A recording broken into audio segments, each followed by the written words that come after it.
Larry Fink is one of the kings of finance. If Larry Fink says, hey, I think this has got a shot, people are going to listen. Larry Fink's BlackRock and Fidelity now own a combined 402,000 plus BTC.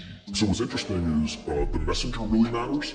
There's things that Bitcoiners have been saying for 10, 15 years, but now all of a sudden when it comes from Larry Fink, it has a different weight to it. In fact, the herd is coming. The third largest Bitcoin holder, presumed to be Robinhood, just bought over 700 more Bitcoin before the halving in 15 days. Scarcity intensifies. Yeah, and so I think that we should only continue to see the traditional finance folks kind of take those same talking points and repeat them in different media. And maybe this isn't Robinhood. This is unconfirmed. The point is, Bitcoin whales aren't selling into this price action.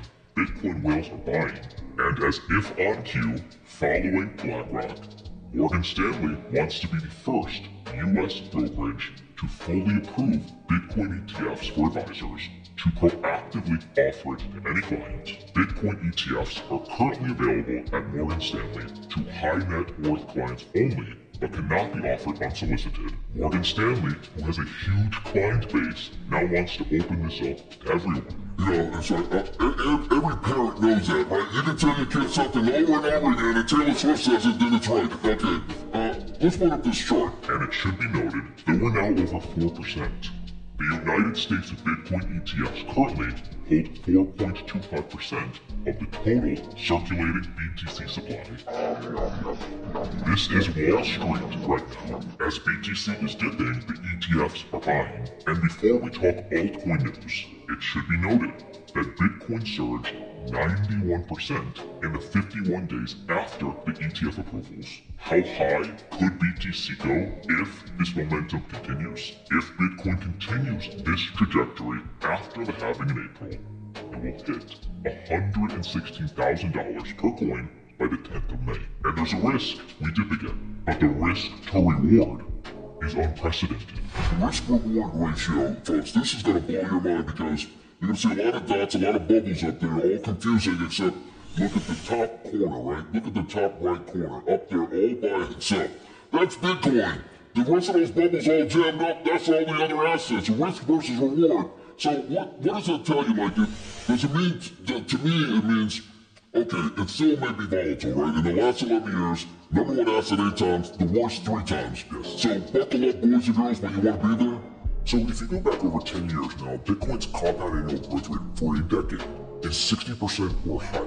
And so when you look at that, you say to yourself, okay, obviously it is going up in price, but the question is if you're building a portfolio, the average investor's not going to go put 100% of their portfolio in one asset like Bitcoin. Instead, what they want to do, as we've seen through various portfolio constructions, etc., is you want to take a couple non-correlated assets, put them together, and then have a portfolio that should do well over time.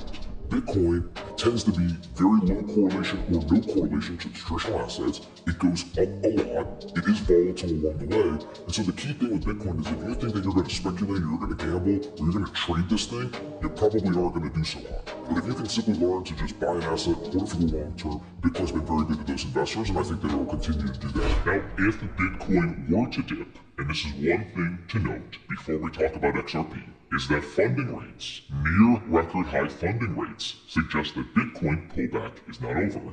The recent dip in price doesn't appear to have dented optimism from traders betting on a continued bull run, because the last time we saw funding rates this high was back in April of 2021. And despite the dip, despite Bitcoin hitting a record high of $73,500 about 3 weeks ago, and then quickly correcting down to $61,000 area, this should have reset the leverage, cleared us out.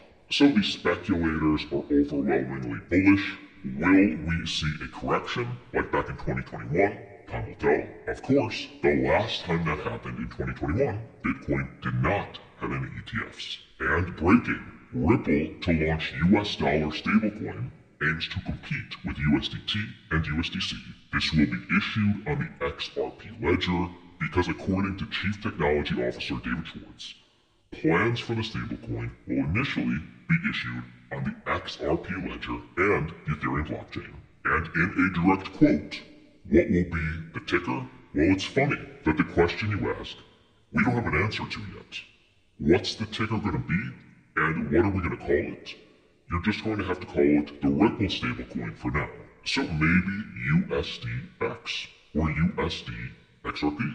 But Ripple has been toying with the idea of launching a stablecoin for over a year. It's finally happening. And pitting that the stablecoin market's current value is around $150 billion today, Schwartz says, we think the market will be over $2 trillion by 2028, and there's only two market leaders.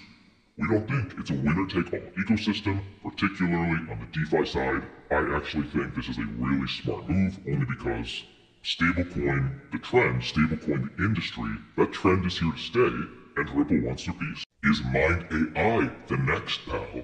But better, what's the data say? Mind AI isn't just another AI interface. It's an intelligent, interactive ecosystem directly available via Telegram. So this is the chat GPT of crypto on steroids.